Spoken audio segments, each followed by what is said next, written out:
Good morning. How are we doing today? My name is James Sweeney, aka Split Suit. Welcome back to another video. Today I'm joined by Chris Warren. Chris, how you doing today? I'm doing very well. How are you doing? Can't complain in the slightest. Today I want to talk about money. Now you've been thinking, and you and I have been discussing off mic a little bit about money over the last couple of months, especially. And I know you've been thinking about it, and doing a little bit of personal writing about it. So I figured let's just turn on the mics, talk about it, and see what comes out. So do you want to kind of start by kind of looping people into what you're thinking about at the moment and how that might, if at all, tie back to poker? Yeah, well, I think just finances right now are particularly challenging, but also I think interesting and leaves a lot of opportunity open for doing it well. Because, as everyone knows, 2021 and 2020 were crazy years and some wild things happen. And basically, I think about wealth and money as sort of things that exist over time. And so as uncertainty goes up in the world and in your life and things like that, that kind of presents challenges for someone who's just trying to figure out what to do with their wealth and their money. It's like if you had owned, say, real estate in a city, which would have seemed very logical and pragmatic, if your job was near the city. Now, when everyone's working remotely and taxation situation, it's like, well, should I live in California if I'm working remotely, or should I just bounce out to a state that has no taxes? Right? People are making those decisions, and it's changing the way, real estate's valued. And I think most people are going to be exposed to that in one way or another, right? So, yeah, it's just a time of high uncertainty. And I think most people going through the poker boom and the tech boom and things like that, you and I have seen a lot of people just experience a lot of different financial challenges and experience financial challenges ourselves. And I think we could probably give some nice perspective to that. So, Yeah, agreed. So where do you want to start with all this? So I think the first thing that I will say when we're dealing with something like poker and things like that, people come into money for the first time. And something that I think is underaccounted for is that the overwhelming majority of people who, when they get money for the first time, they will sort of experience financial difficulty after getting the money, after getting a windfall or whatever it is. This is stable across time for, I think it's over 50% of like professional sports players who are, making at least several $100,000 a year, often millions, go broke after leaving their leagues. I think it's like 80% or something crazy. I don't want to quote the exact statistic. We know lottery winners are overwhelming, like almost all of them declare, not all of them, I would say, but like many of them declare bankruptcy after winning hundreds of millions of dollars. And yeah, I can just say personally, even though I'm a very conservative, kind of careful person, I experienced this to some degree as well. Like the first time I really started making money in poker, I did silly things that I look back on and I'm like, I have a hard time even comprehending why I did them. So I don't know. How do you feel about all that?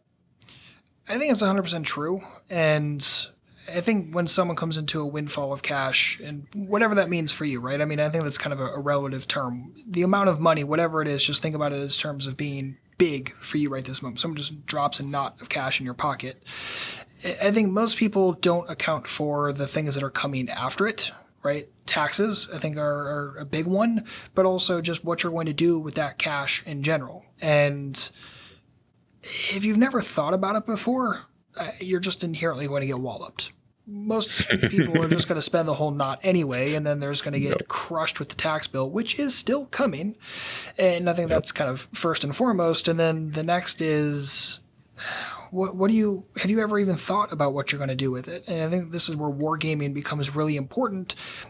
Multiple times, like per year, I will sit down and say, okay, what if you came into X amount of money? What if you came into Y amount of money? What if you came into Z amount of money?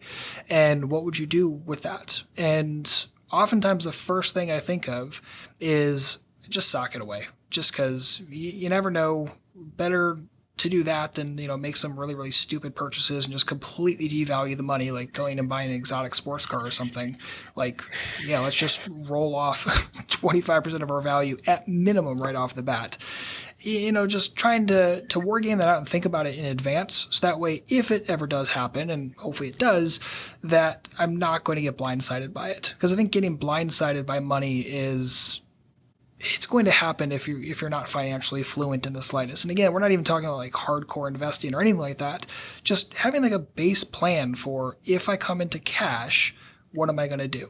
I was actually very lucky when I came into cash from poker that some of the things that I wanted to do, all of them fell through. Wanted to buy some specific cars, all that fell through. Wanted to buy some Interesting. property, all that fell through. And at the time, I was Yeah. getting very frustrated. I'm like, damn it, I'm trying to spend this money. What the hell? And then, like, a couple years later, I thought about it. I'm like, oh, okay. Yeah. Thank you. Thank you. Praise you for that. Because otherwise, I was going to make some very, very bad mistakes.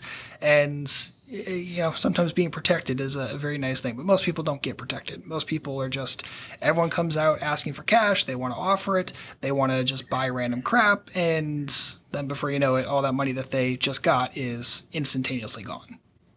Yeah. Yeah. And I think what you just outlined is so common.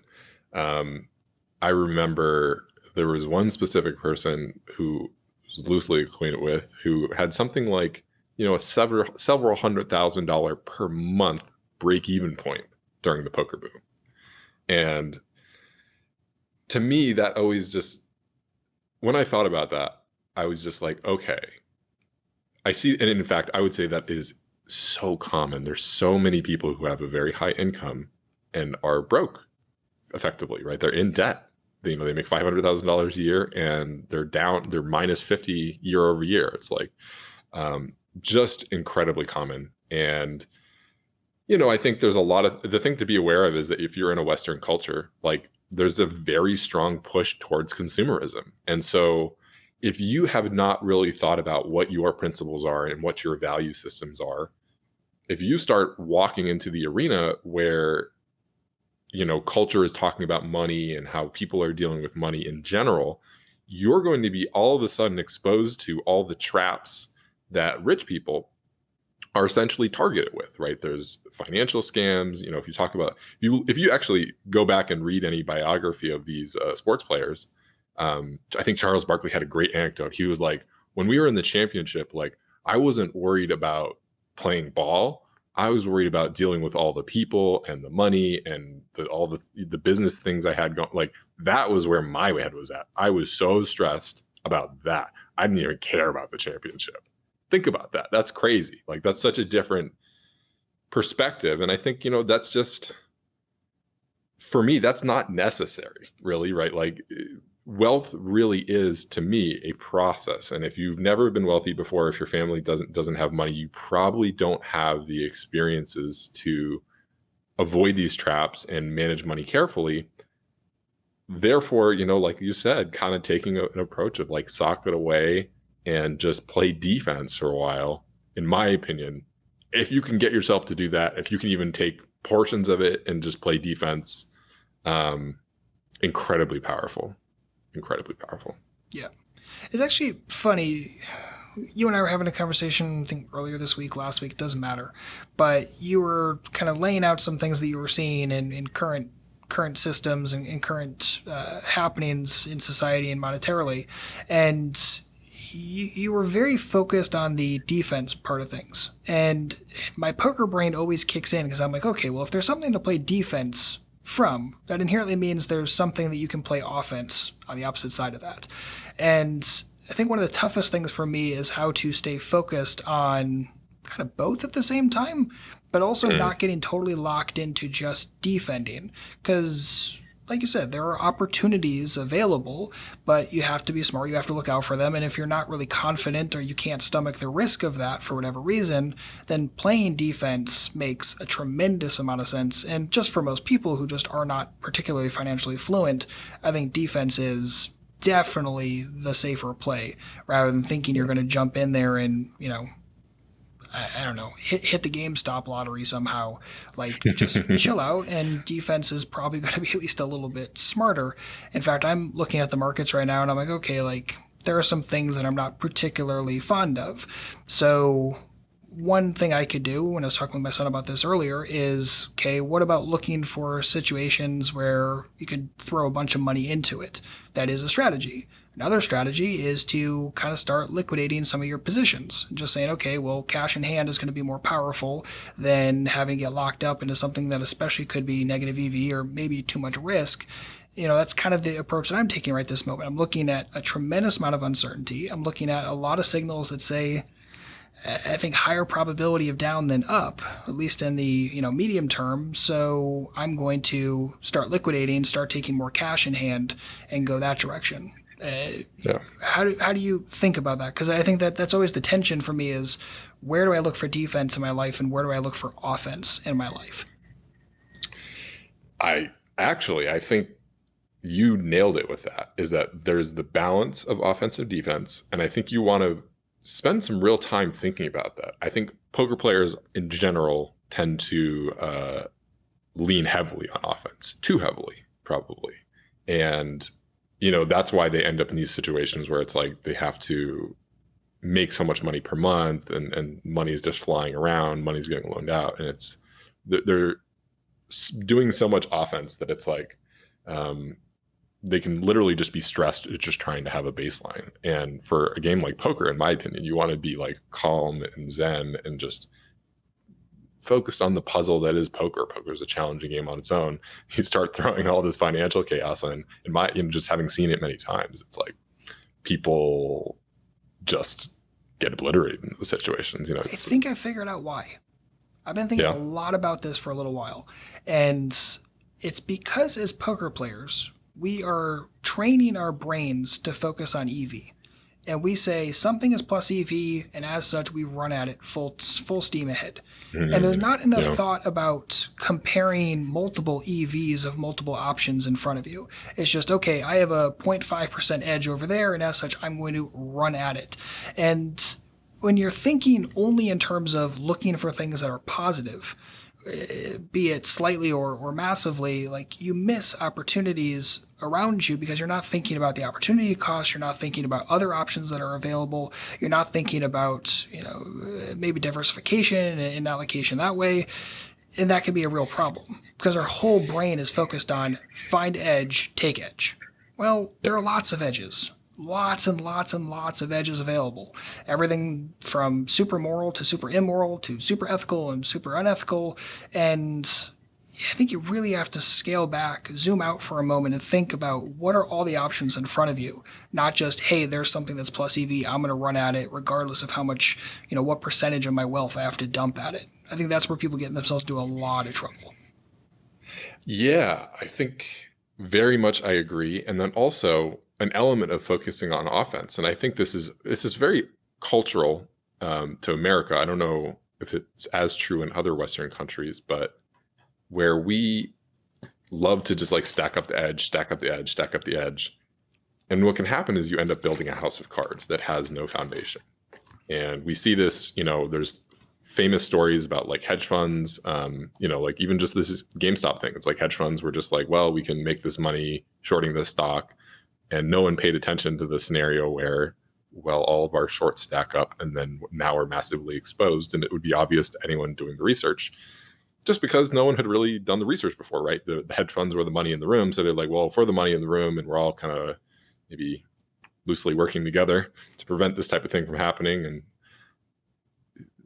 they feel protected, but they didn't, account for, some memers on Reddit getting a little out of hand. So, and that's, I think, even, coronavirus and things like that, it's very difficult to, I think, account for really world changing scenarios if you're so focused on offense. And I'll just be perfectly honest, like I didn't know, something like COVID was happening, but I was like very prepared for it and things like that. And actually, if you were in my little friend group, I sent out an email in January, at the end of January, about COVID and how significant I thought it was, and things like that, and to start buying things like medication for your parents, because my mindset actually is very defensive at these points, because for me, I basically have everything I need already. I like a simple life.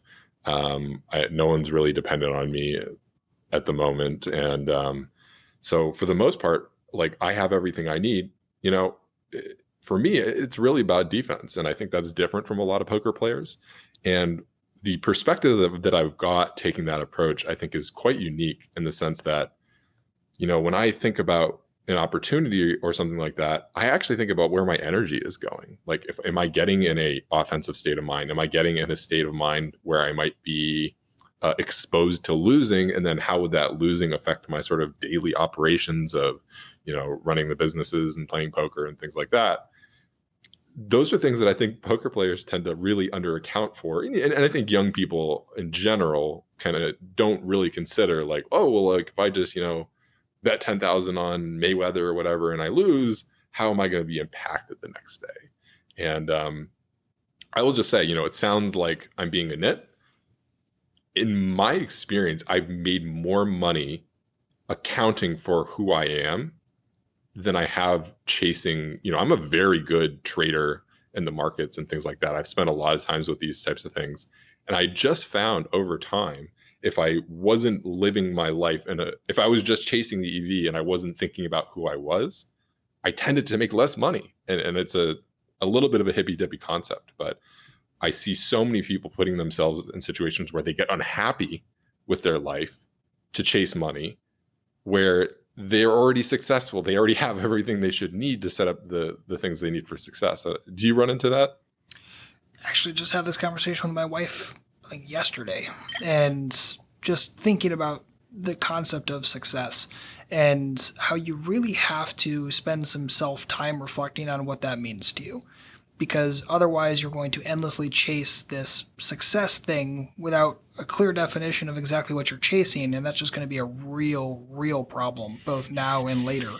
So be very clear on what you classify as success. And I personally think that it's going to sound a little bit weird, but what I do is I try to constantly kind of be zooming in, zooming out of this thing, and sometimes moving the goalposts a little bit on what success are, depending on what I need right that moment from an energetic level.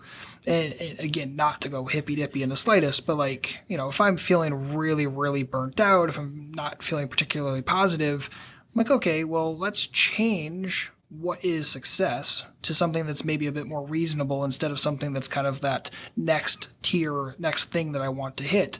That way I can say, okay, right this moment, yeah, I am successful. I mean, by all relative metrics, I think that's fair. Yes, I want to be more successful, and maybe that's a Western phenomenon more so than necessarily global, but either way, like, I think there's a lot of value in understanding what success is to you, what you deem as success now versus what you deem as success in the future, and kind of moving those goalposts when you need to. Like sometimes if I'm getting too complacent, I have to kick those goalposts further down the field. Be like, no, you're getting too complacent, getting too cushy right now. Get your work ethic back in here, and you need to hit this next tier, whatever that is. And pretty much every single time I aim for something, I hit it. Now, there's a lot of work that goes into that, and some days I'm going to feel a little bit more upset, and I will shift those goalposts momentarily. But I think being very cognizant of how you define success and how you're thinking about it on a day by day, month by month, year by year basis is hyper helpful. Otherwise, doing so without a definition, I think, is just going to be troublesome, if not impossible. Yeah. And I really liked what you said about goals. I think people have a hard time really knowing what their goals are a lot of times. And a lot of times before you have money, you don't really have any options, right? Because it's just like, if you're living paycheck to paycheck, your only option is to work till the next paycheck. Yep. There's no wiggle room really. Yep. And so when you come into money for the first time, it's like now all of a sudden you have all the options on the table, and you don't have the experience dealing with making the decision when you have all the options on the table, right? You just were like, okay, I was paycheck to paycheck. I just had to show up to work. Even if you weren't paycheck to paycheck and you were saving up money, it was like, you probably just went to work every day. And then, okay, now you have $500,000. Like, how many people just end up buying a boat? It's like crazy, right? How does a boat fit into your goals? Imagine, let's say you're like, you really want to leave your job. I think that's common, right? Or you want to change your job up, get a new one, etc. That money should go towards that. That's what's going to make your life more satisfying in the future. Whereas, and you're going to have a plan, and I think mechanics in place that allow you to say no to things like a boat, right? Because I was chatting with someone last night who like made like I think 800,000 from crypto or something like that, and literally went out and bought a boat. And now he's like, yeah, I'm like broke now. And like, it's like kind of rich broke, and he's like liquidating stuff, and the usual stuff that we poker players are very familiar with. And but like it was just so interesting because it was actually rather self-aware. He's like, yeah, I just didn't have any direction when I had the money. And so it's just like there was just this new thing in my life that I could just do, and there was all these options, and he just took some of them, right? It was just literally just the gravity of having the option to buy a boat made him buy a boat. Like there wasn't a plan, there wasn't, and I think that's just so common for people who are just used to only having one option, that all of a sudden, if like, maybe it was just some guy said, hey, you could buy a boat, and he was like, oh really? I could, like, and then you're just thinking about buying a boat, and you're not thinking about your life and what you want. And so for me, I do spend a lot of time thinking, what do I want out of life? What makes me deeply, genuinely happy over long periods of time? And for me personally, it's no fucking boats. But I can understand if someone wanted that, but then you would want to go, like, if you really do want to have maybe some of these status items and things like that, you want to do it in a sustainable way, and you want to hit the thing that you're really aiming at. Like, is it actually a boat or is it status? Right? If it's status, like let's plan that out better. Like let's get some status and persists over time, and that adds value to your life, maybe through getting status that you can leverage in business and things like that. Long term, I think you nailed it really with long-term planning is the most important thing about money, because all of a sudden you're going to have lots of short-term opportunities thrown in your face. Yeah, and I think it kind of, I like to think of rules and principles that come out of conversations like this. And I think rule number one is that if you don't have if say you come into a windfall, and by the way, why I think this is so important for poker players is because, especially if you play tournaments, you literally are much closer to a possible windfall than like anybody else in the world. Right. And I think that kind of goes overlooked because someone could be listening to this like, I play 5NL. Like, what the hell are you talking about? This doesn't apply to me. But it doesn't mean you're going to play 5NL forever. What if you take some shots at, what if you run into a satellite ticket, and then all of a sudden you ship that into a 215 and you do fairly well? Like, now all of a sudden, knock, knock, you have a whole bunch of cash at your front door. Like, welcome to it. But like rule number one would be, if you come into a lot of cash, do not spend a dime of it until you have some basic plan. Because when you go from no options to every option on the table, you are going to make so many mistakes. I mean, just inherently as humans, we suck when there are too many options on the table. So now when you throw roughly infinite options on the table compared to where you were before, like, of course you're going to make, no one's actually like super faulting you for it. Like it's typical. But I would say sit back and really write out like, okay, life just changed. Something changed here. Now what do I want to do? It's like, for me personally, I don't really care really much at all about status. It's whatever. It doesn't mean anything to me. What I care Probably about, pretty obvious to our audience that both you and I are in that camp. I was going to say, I'm in my mid-30s and I still wear a hoodie every single day. Don't care about status.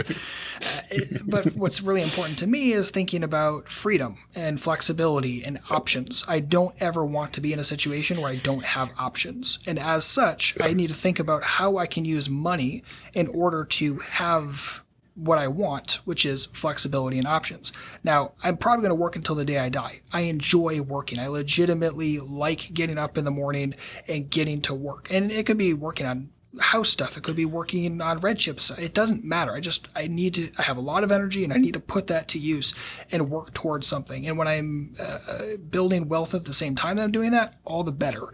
But I need that. But I need to think, okay, how can I use the money I have today to try to develop a life that's full of options and flexibility for me in the future, and freedom, because I think freedom kind of comes with that, in a way that doesn't impinge on my responsibilities, because I think being responsible is extremely important and allows me to do what I want to do and continue working. Which actually kind of brings me to something that you and you've been talking about this for a while anyway, is health stuff. Because I think that's kind of the most important thing, because if you get a bunch of money and like you have like a week to live, how useful is that? The whole goal is to have a lot of money, a lot of time, a lot of flexibility, a lot of options, and a lot of life to live, to actually enjoy those flexibility options. Again, I'm kind of talking about me personally because those are what I deem as important. Not everyone will, but I don't know. Talk a little bit about like the health stuff and how that factors in because I think that's extremely important. Yeah, I think my perspective on health, and I'm similar to you in that I don't actually, I wouldn't say I love working and being productive, but I think it's very good for me to have a productive task that I'm committed to on a weekly basis. And I've been the type to take 6 months off and do whatever I want, go around the world. Very, very fortunate in that regard. So I think people who have that maybe wanderlust in them, when they want to run away from their job, they want to just, the flexibility to be themselves. I think I've experienced a lot of that. And what I can say is that for me, I just sort of figured out that like, even though I had that urge, it's not necessarily good for me because having a productive task that requires you to stay in line and requires you to be healthy and focused and on point can help prevent, getting too far into drugs or like junky food and going out and partying and things like that, because you need to show up in something you're committed to. This thing that James and I are working on is incredibly valuable to me just because we're friends and I don't want to let James down on a personal level. And I like being connected with someone who thinks about business the way that I do. And there's things that transcend money in my life that are just much more important and that keep me in line and focused and on task and healthy and happy. And I think people massively underaccount for how valuable being happy and healthy are in comparison to money because there isn't a number, it doesn't sit in your account. But the thing you have to remember is that like, yes, I mean, obviously you need time to enjoy your money, but even further, the amount of money you can leak if you think about compromising your health, if you say, well, I'm going to push myself on this project for 2 years and it's if I burn out, I burn out. Those type of decision points, I think, are incredibly important because, just look at healthcare costs. There's a dependency there that the medical system works effectively where you are or whatever. You can fly somewhere that you can't, right? During COVID, we can't fly anywhere. So even if you like weren't relying on the US healthcare system before and you live in the US, now you are. So thinking about like, really like, how am I going to persist over time? What are my levels of energy and things going to be? All of those things are incredibly significant factors on your financial life, right? If you want to keep working and you're making decisions that compromise your health and you stop working, just think about the impact on your family. I mean, it can be, that's why the pro athletes all go broke, is because they're used to that certain way. And then of course it ends as it does for pro athletes, and they just couldn't account for that ahead of time. That's what that is, right? It wasn't an insufficiency of money that was the problem. It was an insufficiency of the planning and the perception. And I see so many people compromising on things like sleep and things like that. And for me, I just made it a decision that like, I'm never going to compromise on sleep. I will sometimes have to, work. You have to push yourself. It happens from time to time, but I will never do it all the time. That was really important. So if I push myself, I get a break after. And everyone I work with knows that. So it's like, if you want to work with me, these are the boundaries. If someone, we just had this super hard push and then they come at it, maybe I'll entertain it, but the price might get really high. That's something that I've done. So it's like, yeah, if you're going to compromise my health, like the price is going to cost you literally 10 times the amount. And money really can convert into health in many ways. It can buy you healthy food. It can buy you calm and stability. So I just think those are things that in American society in particular, where people value the status items and all that, really underaccounted for. 100%. And I don't know, maybe that's just like an old school thought process, this like, work yourself to death. But I think when people are kind of thinking that way, it's typically because you don't like what you're doing, right? So like working, Gotta get out. Right. So it's just like, well, I'm just going to die at this factory. Like that's just how my life is. And like, what a sucky thought process. And I get that there have been times in history where like, that's just what it is. And there could be times in the future that could possibly go that same direction. But, Certainly people in those situations right now, I'm sure. Exactly. But I think more often than not, there are other options on the table. And if not, then there are perception shifts that could change for you. You don't have to hate work. Just because most people at work, gather around the water cooler and then complain and grumble about how much their life sucks and work sucks and that, it's like, okay, what's the difference between that and the high school? The high schoolers gathering around like, oh, the teachers suck, the principal sucks, school sucks. Like, did you grow up at all? Like, we're done with that. Yeah. Like, change your perception on it, because if you hate what you're doing, it's going to affect you, and then it's going to affect your health, and then the whole thing's just going to crumble on you. And like, what a terrible place to be.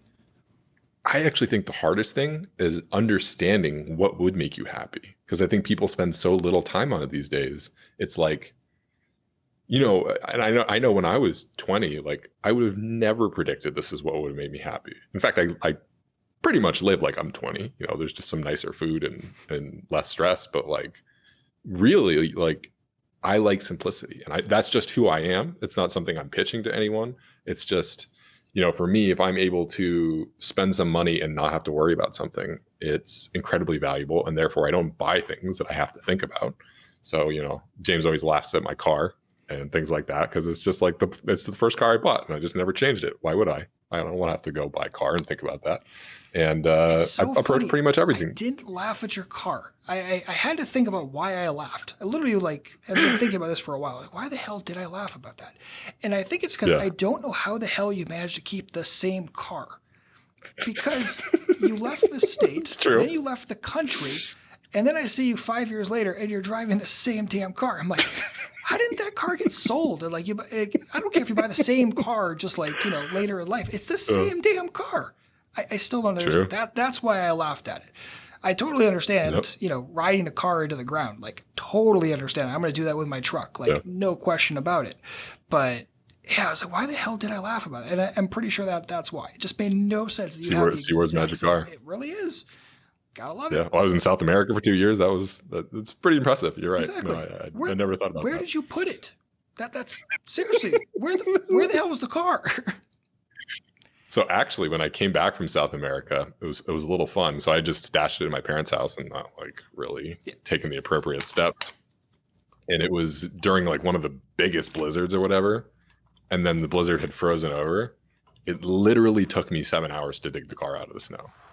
And then also had to get it towed from like, this weird spot in the yard. And so, I paid the price. I paid the price to bring old Bessie along. But yeah.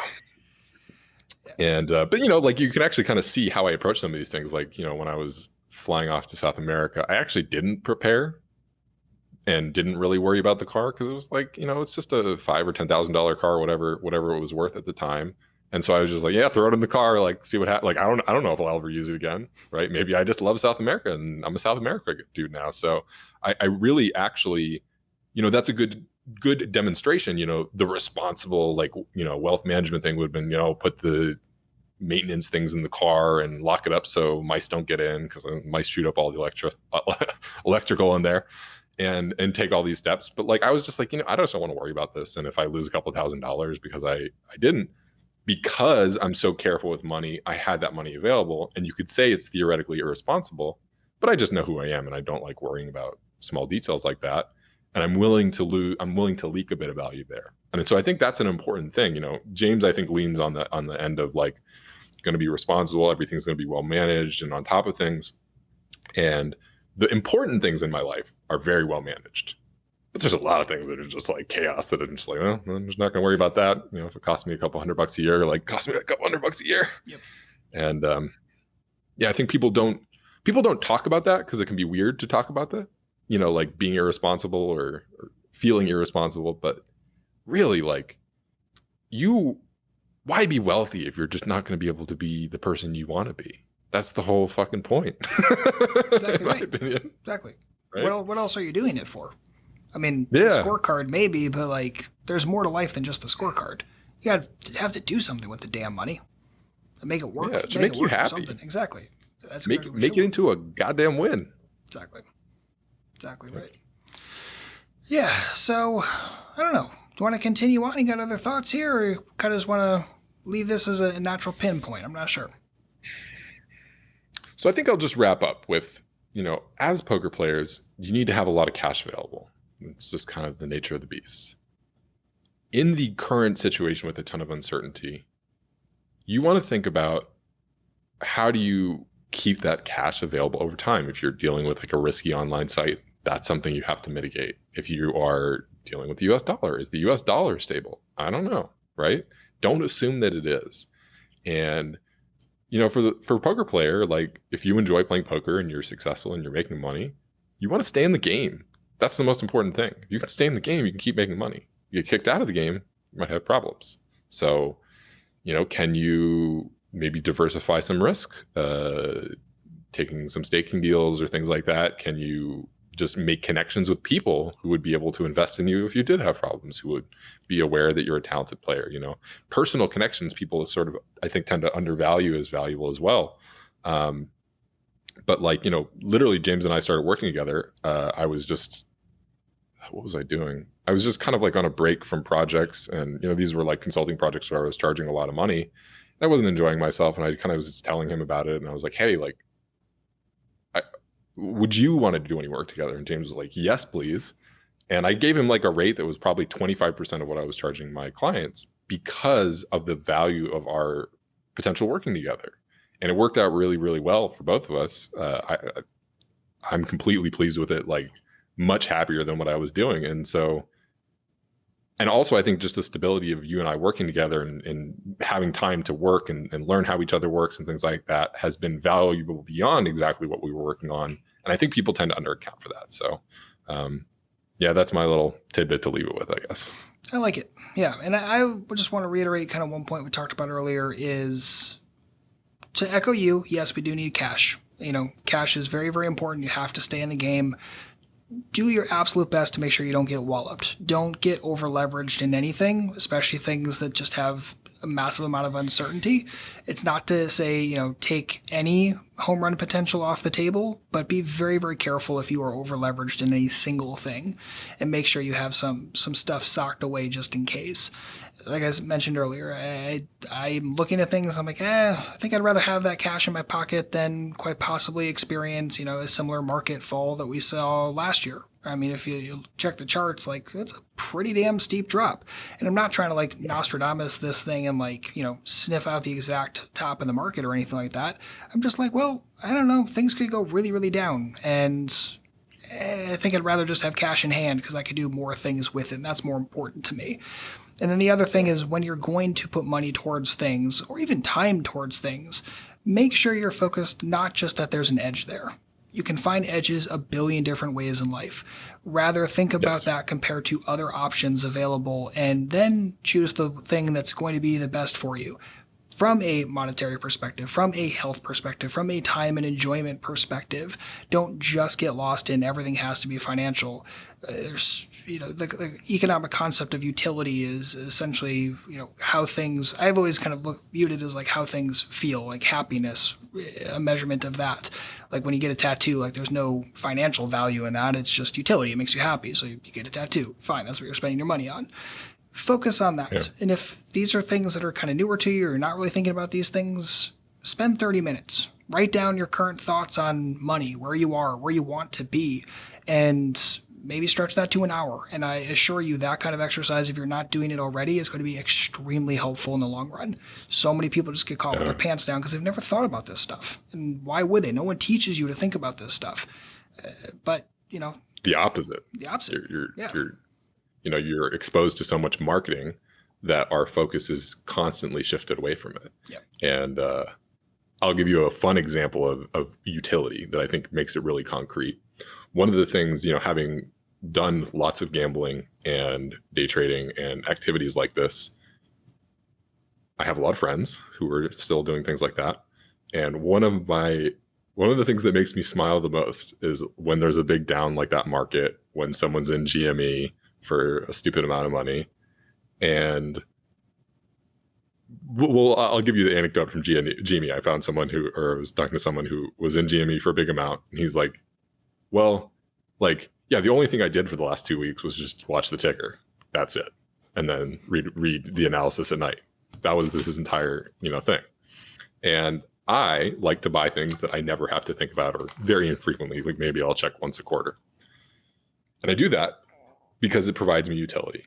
Again, as someone who doesn't like to worry about like the small details about, setting up the car to work correctly, I also don't like to daily check my investments and things like that. I just want to put the money in, make sure it's, reasonably allocated, move on, not think about it. And when I see someone who's spending every day looking at the ticker, I'm literally getting utility compared to him. My time is completely free. I slept like a baby every night the GME was going on. By the way, and I own some like cryptos and things like that, but I buy amounts where it's like, I don't think about it. Right. And that's worked out pretty well too, by the way, for the record. And there's scenarios like that where you can still have highly speculative things be part of your life and enjoyment, but what if you just said, okay, 10% after taxes is an important element of that.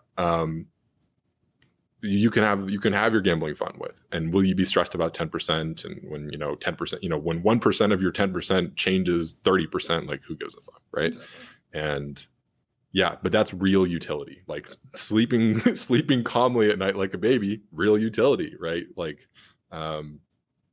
these are real things. It sounds amorphous, but there's like not being stressed literally reduces all-cause mortality. There's a direct correlation. The statistics are overwhelming. Don't be stressed. It's bad for you. It loses you money. That's utility. It's so damn true. I remember it must have been like, what, 21, 22? We were still living in Vegas. And I went to the doctor for the first time in like ever. I don't really care to go to the doctor all that often, but I went for just a general checkup and got my blood pressure taken. And they just looked at the number and they looked at me and they're like, you have the blood pressure of a 40-year-old entrepreneur. And I looked at them with a gigantic smile on my face, like they had just complimented me. I was like, "This is awesome, great. This is my proof point right here in this number." And super stressed out in my 20s. Like I rode myself really, really hard. I demanded a lot out of myself, and I worked insane hours. And that's before I was taking Shabbat. So I was working 7 days a week, usually 12 hours a day. And there were lots of days where I worked more than that. And again, I love work, but I was very, very, very stressed just because I'm not sleeping very much. I'm definitely not eating well. And that just like sucked. As I've gotten older, I've done a lot to try to curb that, and life has gotten a lot better, a lot easier, and that's helped a tremendous amount. And that's, not dying soon is going to be good. I mean, I have children. Like, I want to see grandchildren in my lifetime, so I can't die. And if that's part of this exercise as well is to force you to look in the future. So maybe if things aren't looking all that great today, you see something in the future like that's worth going for. And as such, that I can start planning for. That can be super helpful because, when things suck, and this has not been like the most fun year for pretty much anybody, like it's very easy to just be like, well, this isn't even worthwhile. Well, okay, what about in 10 years? What about in 20 years? Are you necessarily going to feel the same way? I don't know. I'm planning for a day when I don't feel that way rather than planning for this exact moment because, why? Well, and people assume things like COVID are just these totally random events that like no one could ever plan for. But really, if you set yourself up defensively and you focus on the utility in your life, if you have that year of savings and something like this happens, you're not that stressed comparatively to someone who got laid off from their job that no longer needs people in person, et cetera. Like that's real. That's real, right? Like, having diversification is real for things like that. Having varied relationships, like even if maybe you did get laid off from an in-person job, but you had good relationships, maybe you were able to flip that around. That is tangible stuff that will impact you, and you can plan for these things, right?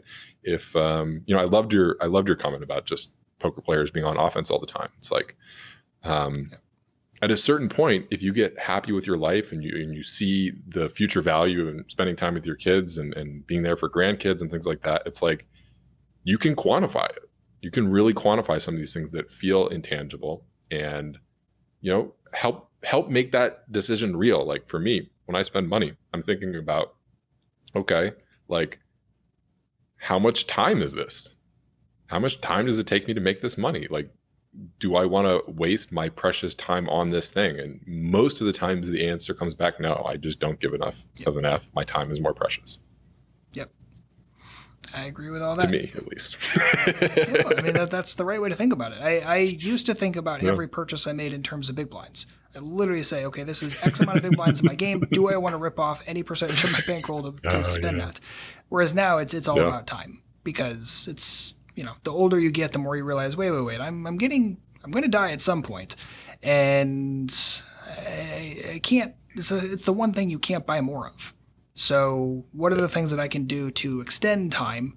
Health is a major one, and making sure that any time I do have doesn't suck is where we get right back to thinking about finances and thinking about our perception of finances and goals and all that kind of stuff.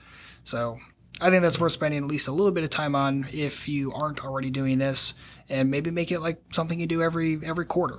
Sit down, just spend 30 minutes. Where am I right now? How's the last quarter been? It can go a long way. I promise you, if you spend just a little bit of time doing that, a little journaling around this can be very, very healthy. And I think that checking in with yourself, that it's something that you mentioned doing, it's something that I do. I don't think we've ever explicitly mentioned that, but because the world and the culture and your just human instincts, I think, will pull you into the immediate. Do I want the car? Do I want this thing? Having something to pull you back and say, what is going to make me satisfied in long term? What do I need? And, what do I really want to be when I'm 50, right? Um, that will recenter you, I think, on things that can sustain long-term happiness. And yeah, it's so easy to get caught up in the next latest thing. It's like, I use a phone that costs $100, and everyone's buying $1,300 iPhones at this point. I don't know. Yep. Like, you don't have to. And by the way, I'm pretty sure it's about the same speed. Like, I'm sure there's features, but like, we're dealing with like a computer that didn't get that much better. That's why my phone works fine, right?